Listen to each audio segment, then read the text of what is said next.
اعوذ باللہ من الشیطان الرجیم، بسم اللہ الرحمن الرحیم۔ کیا حال ہے میرے بچوں، مداح ہو اور میرے چاہنے والوں۔ بیٹا، میری بیٹی کو کرونا ہو گیا ہوا تھا اور میرے داماد کو بھی، تو میں اس کے معاملے میں تھوڑا سا پریشان تھا۔ خیر سے اب وہ ٹھیک تو ہو رہے ہیں، ایک ہفتہ ہو گیا، بس اللہ سے دعا کریں کہ وہ ٹھیک ہو جائیں۔ اور میں آپ لوگوں کا انٹرویو نہیں دے سکا، تو بہت لوگوں نے میرے سے پوچھا ہے، تو میں نے انہوں کو کہا کہ آج میں گھر پہ ہی ہوں، میری بھی رات کو کوئی تھوڑی سی طبیعت نہیں تھی ٹھیک بیٹا، تو اب اس عمر میں تو ایسے ہی ہے۔ اب آنکھ تو میری کافی بہتر ہے، کان میں بھی میں نے یہ ہیئرنگ ایڈ لگایا ہوا ہے بیٹا، اب میں خیر سے ٹھیک جا رہا ہوں، پر میں کوئی توجہ نہیں دے سکا۔ تو کبوتروں کے بیٹا، بڑے کبوتر تو میرے بالکل ٹھیک ہیں، پر بچے سارے کے سارے مر گئے ہیں۔ چلو وہ اب دنیا کے ساتھ ہی ہے بیٹا۔ اچھا، اور بیٹا بہت زیادہ جو نیو کمرز ہیں وہ مجھ کو جوڑے لگانے کا کہہ رہے ہیں۔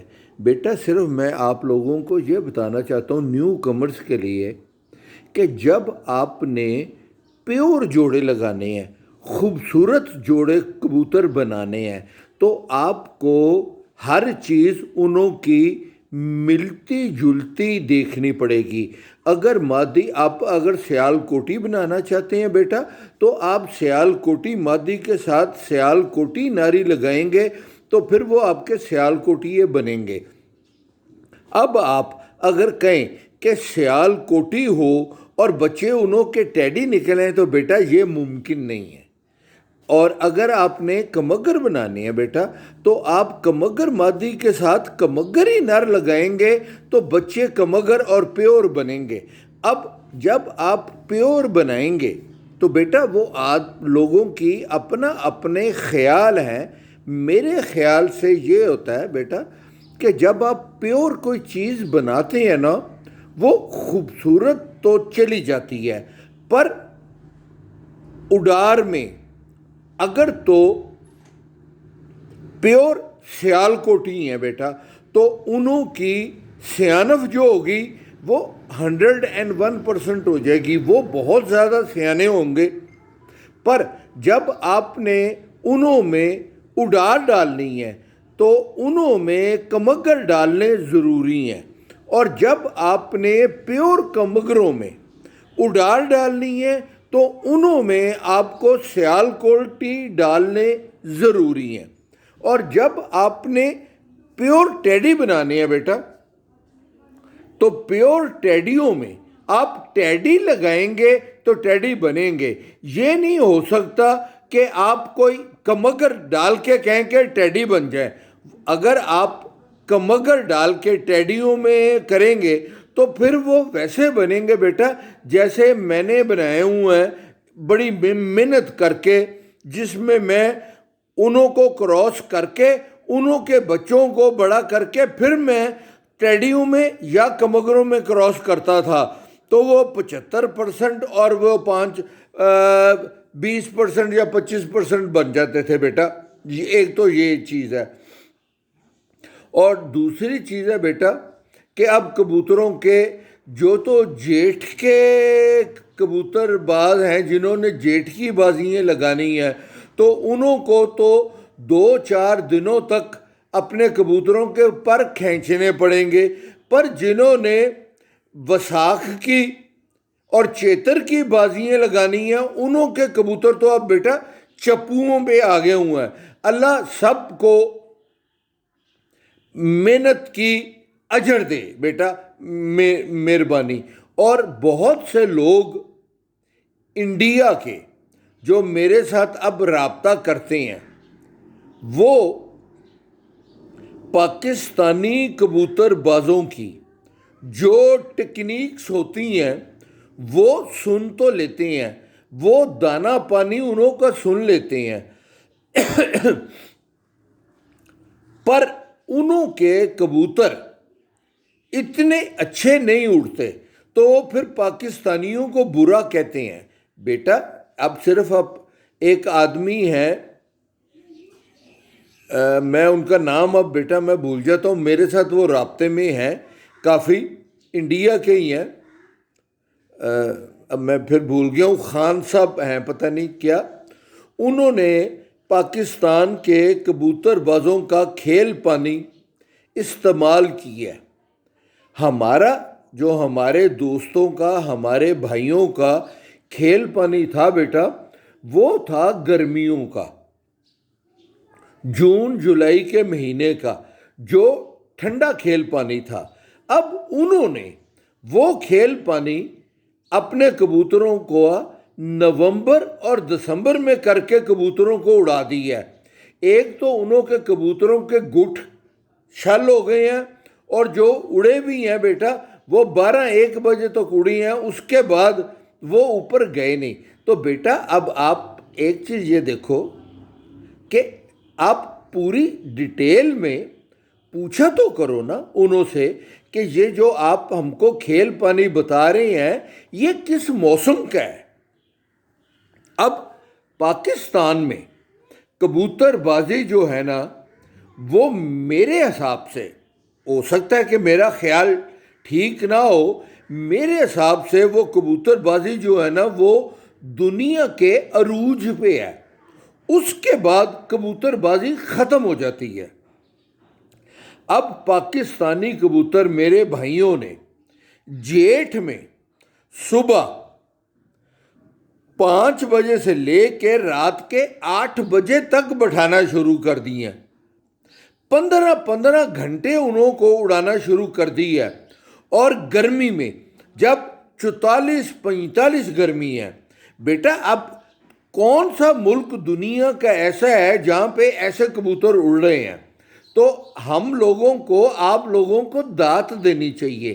اب انڈیا والے میرے ساتھ میرٹھ کے کبوتروں کی یا مراد آبادیوں کی بات کرتے ہیں، تو بیٹا انڈیا کے لوگ ہی اب میرے ساتھ اس بحث میں آ گئے ہیں کہ ہمارے کبوتر آپ کے کبوتروں کا مقابلہ ہی نہیں کر سکتے، کیونکہ دبئی میں ہمارے پاکستانی کبوتر ہی ہیں جو 6-7 بجے تک بیٹھ رہے ہیں۔ کبھی بھی آپ لوگوں، چاہے وہ آپ کے کبوتر نیوی والے ہیں چاہے اونچی والے ہیں، آپ کے اگر مراد آبادی جو نیوی والے کبوتر ہیں بھی وہ اتنے اچھے ہیں، تو آپ ادھر جا کے گرمیوں میں انہوں کو 6 بجے تک اڑا کے تو دکھاؤ نا بیٹا۔ یہ بحث پھر الگ شروع ہو جاتی ہے۔ اب پاکستان میں کبوتر بازی بہت فاسٹ ہے۔ اب پاکستان میں ایک میں آپ کو بتا رہا ہوں کہ کبوتر کا بچہ ہمارا گھروں کا 2000 سے لے کے 5000 روپے تک کا بکتا ہے، اور ہمارا بڑا جوڑا، اچھا جوڑا جو ہے وہ 40,000 سے شروع ہو کے کم سے کم 1 لاکھ روپے تک بک جاتا ہے۔ انڈیا کا تو زندگی میں کبھی اتنے مہنگے کبوتر بکے نہیں۔ اب ہمارے کبوتر پاکستان میں تو بکتے ہیں، ہمارے کبوتر پوری گلف میں، دنیا میں جا کے کینیڈا کے لوگ یا امریکہ کے لوگ جو جب کبوتر مانگتے ہیں تو وہ معاف کرو پاکستان سے انڈے لے کے جا کے ادھر پلوا کے انہوں کو زیادہ کرتے ہیں۔ کبھی کسی نے یہ تو نہیں کہا کہ میں انڈیا سے لے کے گیا تھا۔ اب آسٹریلیا میں بھی بہت زیادہ یہ کبوتروں کو شوق ہو رہا ہے۔ میلبرن میں کبوتر بازی ہو رہی ہے، میلبرن میں گرمی ہوتی ہے، ادھر بھی میرے ساتھ 4-5 کبوتر باز ایسے ہیں جنہوں کا رابطہ ہے، اور وہ سارے کے سارے بیٹا پاکستان سے کبوتر لے کے جا رہے ہیں اور پاکستان سے انڈے لے کے جا رہے ہیں۔ کبھی بھی ادھر وہ آپ کے انڈیا کے کبوتر وہ نہیں کر رہے۔ اور جب بھی اخیر کبوتر اڑتا ہے وہ ٹیڈی کبوتر ہی ہوتا ہے بیٹا۔ ہاں، اور اب پاکستان میں مقابلے شروع ہونے والے ہیں، لوگوں کی، میرے بھائیوں کی بازیاں، کمٹمنٹیں شروع ہو رہی ہیں۔ اللہ کرے کہ جس نے جتنی محنت کی ہوئی ہے اس کو اس کا اجر دے۔ محنت آپ کریں۔ اور ایک اور چیز میں اب سارے لوگوں کو پاکستان کے لوگ جو ہیں وہ تو میری بات مانے یا نہ مانے، کیونکہ وہ تو بڑے استاد ہیں بیٹا، اور وہ اپنے استادوں کی بات مانتے ہیں۔